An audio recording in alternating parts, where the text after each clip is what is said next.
Okay, Chrissy here from Pop Culture Madness. Could you introduce yourself to our site visitors, please? Hello, my name's Gaz. I'm the drummer of Him. Well, thank you so much for joining me. First off, how's Rock Allegiance? We're about to wrap it up pretty soon. Yeah, we have two shows. I believe, it's Philadelphia and then Lowell, close to Boston tomorrow, and then we finish in Brooklyn. So it's been I think around 5 weeks tour. So it's been really great. I mean, really awesome, and I've enjoyed this whole tour. It's been great. I mean, Volbeats are really nice people. You know, the crew are really nice. So we've been getting along really well, and it's really cool. That's important. It's got to be so awkward when the bands do not get along. I've heard we've been pretty lucky so far. We never had any major issues like ever. But I heard some really, really nightmare stories about some bands just acting like assholes, and that's really unfortunate because it's always nicer for everybody if we have a nice vibe, of course. Absolutely. But yeah, it's cool. Go home for a small breather, I think, for 6 days, and then we can continue in Europe. So not a long break, but the break, anyway. Absolutely, gives you time to recoup a little bit and all that. Yeah, maybe see my family as well for a couple of days. That's nice. Absolutely, it's got to be difficult to be away from the family for as long as you guys are on the road. Yes, it was easier, when I was single. Let's say like 10 years ago. It's like I always couldn't wait to leave because it was boring to stay at home. I still love to play. I don't know. I think for me has always been the most favorite thing in world is to play live shows because I enjoy it so much. But now it's different. I have a family, so especially with my daughter, it's hard to part ways with her. But thank God for Skype. Yeah, I was gonna say thank gosh for the technology advance. Awesome. It was probably a lot harder in the 80s, Oh yeah, I can only imagine. I forget how people even found out about shows and stuff. Yeah, for sure. But yeah, it's hard, but this is something I have been dreaming about since I was 10 years old, so I'm not complaining. Oh, absolutely. I'm living my dream, So, so far you've probably visited a ton of cities on this tour so far. And I saw fans lining up at 1 o'clock this afternoon. What city has been the most eager, the most? For us on this tour, this tour is a little bit different than usually because usually we are headlining. On this tour we are co-headlining, so basically the crowd is 50-50 us and 50-50 Volbeat, so it's a little bit different. But for us, I would say there's a lot of great cities, but Atlanta was pretty crazy. I felt there was a lot of Him fans that night. Yeah, that's what Rob from Volbeat was telling me earlier. The Atlanta was just off the hook, as far as people. Yeah, and Los Angeles was really great as well. It's always been a very strong market for us, but it seems like it's like every second day it's more their people, and every second day it's more of our fans. So it's a nice, healthy competition going on, That's good. Good vibes, but we have the most devoted fans in the world. I mean, our fans, they're crazy, and that's really awesome. Absolutely. So, how are you feeling? I know that you went through a surgery and... No surgery, long recovery process. Okay. It was, it's this muscle, if you can see, that goes from here on both arms. They got swollen. I look like Popeye. Really? After, yeah. But the recovery process, it took for about 9 months to get back in shape. So that was hardcore, but I'm back and I'm 100% like normal. So it shows. These shows have been amazing. So far. Yes, and nobody's asking anymore about my arms. They see me playing, so it's great. But it was really, really tough, especially in the beginning, because you don't. It had to be terrifying. Yeah, even though my doctors always said you're gonna be back to normal. It's just gonna take time. Unfortunately, you're not 20 years old anymore. It would be a faster process if you would be younger, but you're over 40.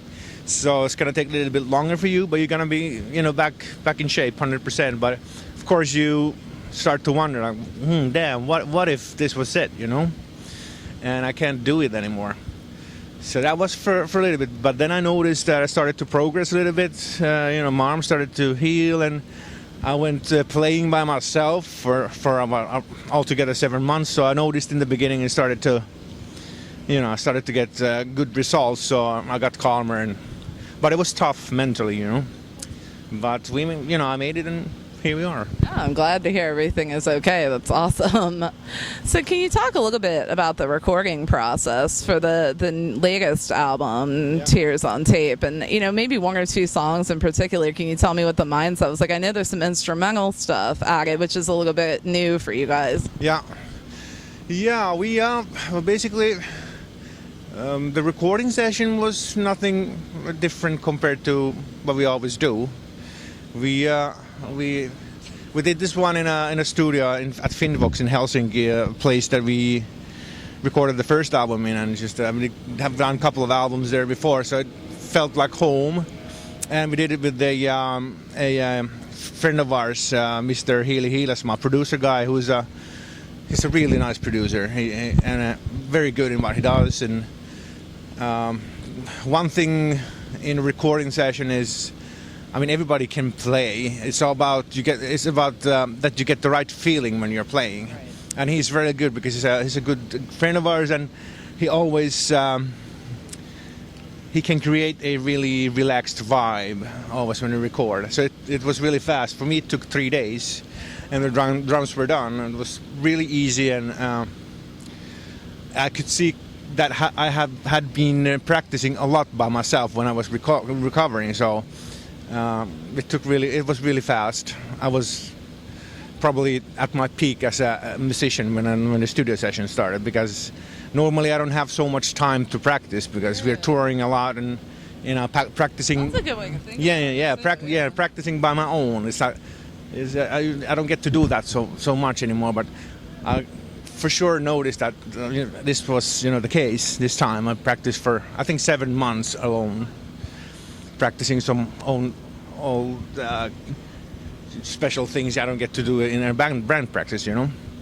That was great. So but same thing as we always do. We just go in and we had a great vibe there because of the producer, and so, like I said, he's a good friend of ours, and an amazing feeling in the studio as well. One other thing was, of course, everybody was scared that if that was because of my injury, and especially in the beginning we were thinking, what if that was it, and then time to replace me eventually, if I can't do it anymore. So I guess everybody was really relieved when I came back. So I think everybody's got a little bit more fighting spirit on them, after I made a comeback, and I guess but how, at least for me, it was I remember recording, was like, God damn, I'm gonna show everybody, and I think everybody else was the same. So I think in that sense it was a little bit different, We had a lot to show people because, first of all, we had a really long break, and that's about it. I guess fighting spirit was bigger than normal, I think. I can only imagine. So, with 8 albums under your belts now, how hard is it to craft a set list every night? It is very, very hard because there's so many songs we have to drop off, It's very hard. We always try to have at least 1 or 2 songs from each album. You get the fans and they're going, why didn't you play that? But it's the same as well. Me as a fan, I go see Slayer, which is my absolutely favorite band. I always get disappointed. Oh my God, they didn't play that and that song, But it's not possible. Otherwise, especially if you're a band that have, thank God, got a lot of good songs, we would end up playing for like 4 or 5 hours, and that's not possible, You have to choose. Some people would like that. Yeah, sure. I don't know about us then. How long tours we would be able to do, Probably a week, and that's it. Then we'll be done, physically. But yeah, but it's tough. It's really tough. Oh, I can only imagine. Is there anything you would kind of like to see played that doesn't always make it into the set list? I'm always kind of curious about that. Once again, millions of songs. So hard to pick. Songs for us, they're like our babies. And you can't pick your favorite child. Yeah. So you just can't do it. That's a very tough question. I have to think what we are playing now. One song that I always love to play is Under the Rose. We haven't played that for a while. that is probably the song that I would like to play. And another song is Sleepwalking Past Hope, but because we don't get to play a full set, so we decided to leave it out on this tour because it's a really long song. I think it's about 9 minutes, or so we rather leave it out. We can play two songs instead of that. Those two songs I think are my, well, there's tens of them, but those two what just comes into my mind right at the moment. So, with this tour wrapping, I mean, you said you have about 6 days off. Maybe what are the plans for the rest of this year into next year? About next year, we're about to discuss that.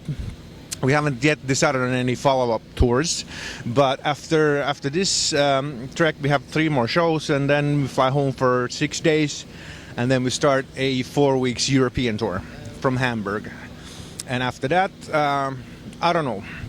We are thinking of doing our annual Helldone Festival in Helsinki around New Year's again. Haven't decided on that yet 100%, but I'm going to be wiser in about 2 weeks.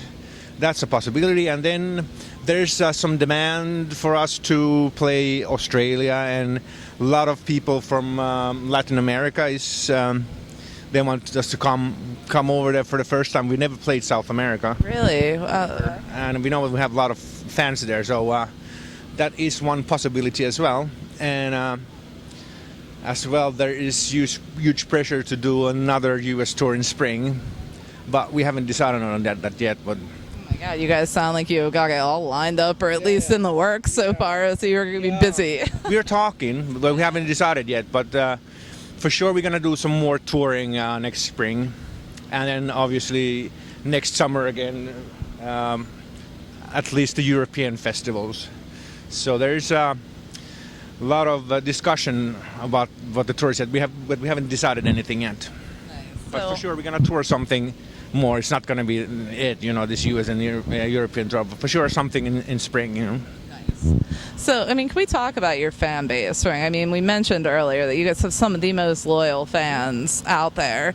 What has been one of your most memorable and/or strangest fan encounters? Once again, so many of them. I think one of the craziest, I remember one crazy incident that happened, I remember in Hamburg. This was around 2003, maybe 2004. We were sitting at a bar, hotel lobby bar, and then somehow this one crazy Polish fan girl came, and she had got a pair of scissors from the hotel reception. I still don't understand how they can get, but anyway, she came and snapped a piece of Ville's hair. That was crazy, because you never know if she was drunk or whatever. What could have happened? Yeah, she could have stabbed us. Horrible. Yeah, that was pretty. Yeah. I mean, we got so mad to the hotel. Like, how on earth can you give a pair of scissors to It's like lawsuit waiting to happen. a person who is obviously intoxicated, and you see from looking at her that she is not normal person. So, but that was scary. That was the most scariest, I would say. So we've been pretty good so far. Nothing too scary. Another incident as well. Happened in Moscow. We were about to take a train from Moscow to St. Petersburg. It was as well around 2002, 2003. And there were a lot of fans have somehow found out that we're going to take that train.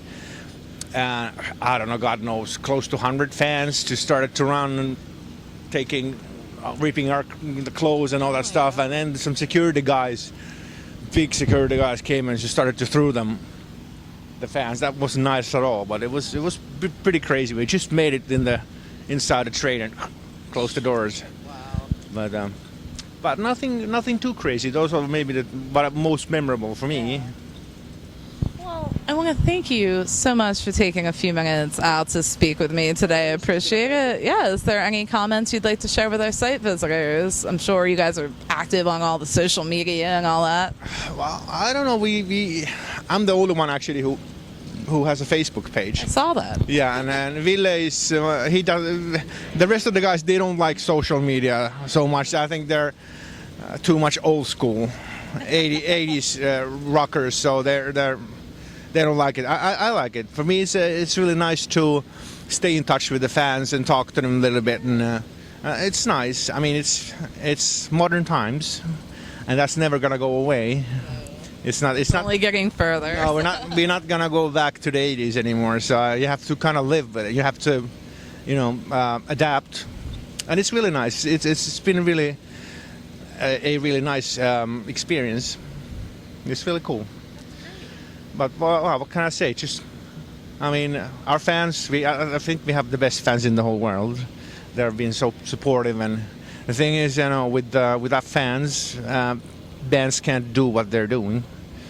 If you don't have fans, then you're alone, and then you can play in your practice room, and there's nobody to.